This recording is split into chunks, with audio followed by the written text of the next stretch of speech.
Voilà, on le voit, Washington et Téhéran qui trouvent un ennemi commun. Romain Caillet, pour commencer ce débat, est-ce que vous pouvez nous dire ce qu'est ce groupe, cet État islamique en Irak et au Levant? Bonsoir. Alors, l'État islamique en Irak et au Levant, au départ, l'État islamique en Irak a été formé en octobre 2006. C'est une coalition de groupes djihadistes, de tribus irakiennes et aussi de l'organisation Al-Qaïda en Mésopotamie, qui était la branche irakienne d'Al-Qaïda, qui s'est rassemblée autour d'une structure ancrée dans le territoire irakien. Et finalement, l'organisation Al-Qaïda a été complètement intégrée et dissoute au sein de cette organisation, ce qui fait que c'est une erreur aujourd'hui de présenter l'État islamique en Irak ou l'État islamique en Irak et au Levant comme la branche irakienne Al-Qaïda. Aujourd'hui, il n'y a plus de branche irakienne Al-Qaïda, elle a été dissoute et intégrée au sein de l'État islamique d'Irak. Par qui est financé ce groupe? Alors, il y a le Washington Post qui a analysé qui a estimé que les impôts prélevés par l'État islamique en Irak au Levant, seulement dans la région de Mossoul, étaient d'environ 8 millions de dollars. Donc, ils sont financés volontairement par une partie de la communauté sunnite. Pas à cette époque. À l'époque, il y avait une guerre civile en Irak. On va laisser terminer si vous voulez bien, Qatar. Ensuite, je vais vous donner la parole. Romain Caillet, à vous. Oui, donc je finis. Donc l'État islamique en Irak, il est financé par une partie de la communauté sunnite, volontairement, et aussi il part de l'extorsion de fonds sur une autre partie de la communauté sunnite qui doit le financer. Mais le Washington Post, dans une étude récente, je crois que c'était il y a 15 jours, a dit que l'État islamique en Irak touchait seulement environ 8 millions de dollars pour la seule région de Mossoul, ce qui donne une idée de sa capacité de mobilisation. La région de Mossoul qui se trouve en Irak. John Rick MacArthur, l'un de ses chefs s'appelle Abu Bakr al-Baghdadi et sa tête a été mise à prix, je crois, par les États-Unis, 10 millions de dollars, c'est cela? Je vous entends mal. Encore une fois. Alors, l'un de ses chefs s'appelle apparemment Abu Bakr al-Baghdadi. Il est recherché activement par les États-Unis et sa tête aurait été mise à prix à 10 millions de dollars. Est-ce que vous pouvez nous confirmer cette information? On ne peut pas confirmer cette information, mais on a tendance à chercher nos buts, à achever nos buts avec des drones. Alors vous pourrez peut-être vous attendre à une attaque de drone contre lui personnellement.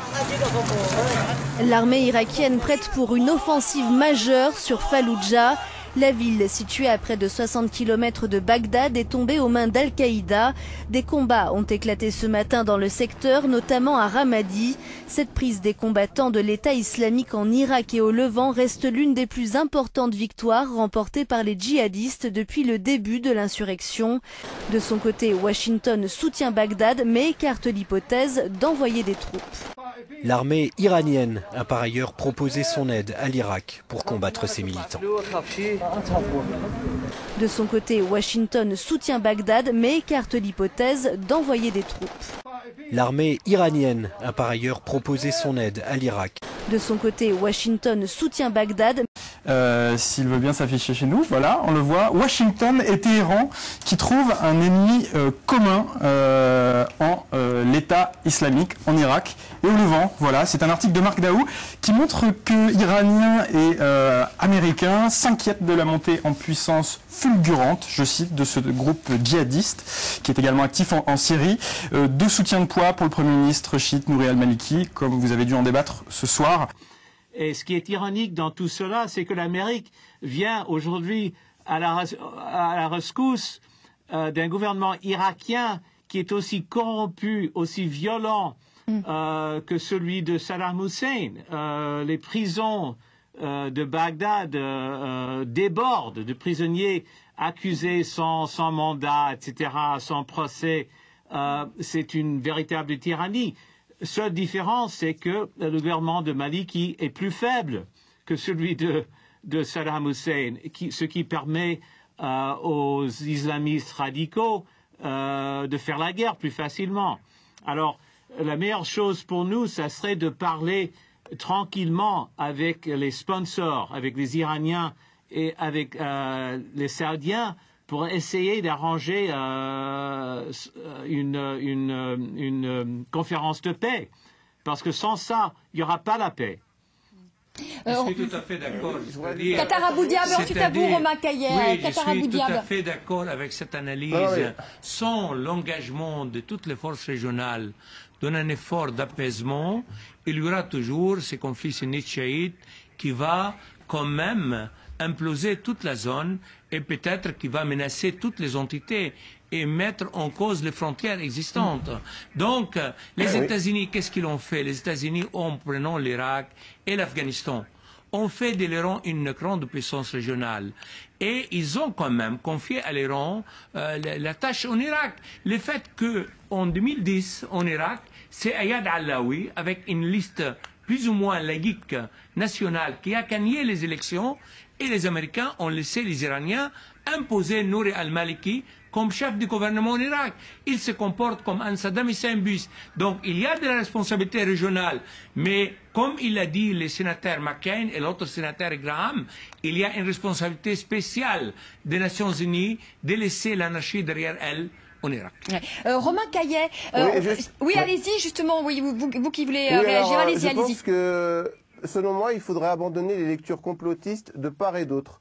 Ce n'est pas l'Iran ni l'Arabie Saoudite qui financent l'État islamique en Irak ou Levant ou qui l'appuient. D'abord, l'Iran, c'est l'ennemi numéro 1 de l'État islamique en Irak et au Levant. Je rappelle que l'Iran a proposé son aide au régime maliki pour reprendre la ville de Falloujah. L'État islamique en Irak et au Levant, depuis le départ des troupes américaines, concentre essentiellement ses attaques sur les chiites irakiens. Il parle de régime safavide, c'est-à-dire dans la terminologie djihadiste, ça désigne l'impérialisme iranien. Donc s'il y a bien un ennemi de l'État islamique en Irak et au Levant aujourd'hui, en premier lieu, c'est d'abord l'Iran. Mais l'Arabie Saoudite est aussi un ennemi du courant djihadiste. Je rappelle que l'ancien vice-ministre de l'Intérieur saoudien, qui est actuellement ministre de l'Intérieur, a failli être assassiné dans un attentat de la branche d'Al-Qaïda dans la péninsule arabique. Donc, et c'est l'Arabie Saoudite d'ailleurs qui organise actuellement la coalition anti-État islamique qui s'est formée dans le nord de la Syrie. Donc ni l'Arabie Saoudite ni l'Iran ne sont derrière un complot qui favoriserait le développement de l'État islamique en Irak et au Levant. C'est un groupe qui s'est formé sur deux choses. C'est la discrimination, qui s'est développé d'abord par la discrimination subie par la communauté sunnite en Irak et par le manque de soutien de la communauté internationale aux rebelles syriens. Romain Caillet, est-ce qu'on peut parler aujourd'hui d'un arc sunnite qui partirait justement du Liban en passant par, parce qu'on parle finalement toujours de cet arc chiite, mais voilà, de cet arc aussi sunnite qui part du Liban, qui va en Irak jusqu'en Syrie aujourd'hui, avec ces groupes dont on a parlé. Non, parce qu'il n'y a pas vraiment de coordination actuellement des différentes composantes sunnites, c'est-à-dire que je vois large. En revanche, ce que peu de gens savent, c'est que le nombre de combattants étrangers chiites en Syrie sont plus nombreux que les combattants étrangers sunnites. Que ce soit les combattants du Hezbollah, les combattants des milices fondamentalistes irakiennes comme l'Iwa Zulfiqar, l'Iwa Abu al-Abbas, aussi certains miliciens turcs alaouites. Si on fait le total, on ne s'est pas dit que, il y a un institut israélien qui a récemment publié une étude démontrant que le nombre de combattants chiites étrangers pourrait être plus important que le nombre de combattants sunnites étrangers. Donc l'arc sunnite ou le croissant djihadiste allant de Falloujah à Tripoli, c'est pas encore vraiment une réalité. En revanche, une coordination et une cohérence des milices chiites étrangères en Syrie, c'est important. Et je voudrais aussi, il faut savoir que récemment, le Hezbollah a fondé son propre service de renseignement à Damas. On en est là.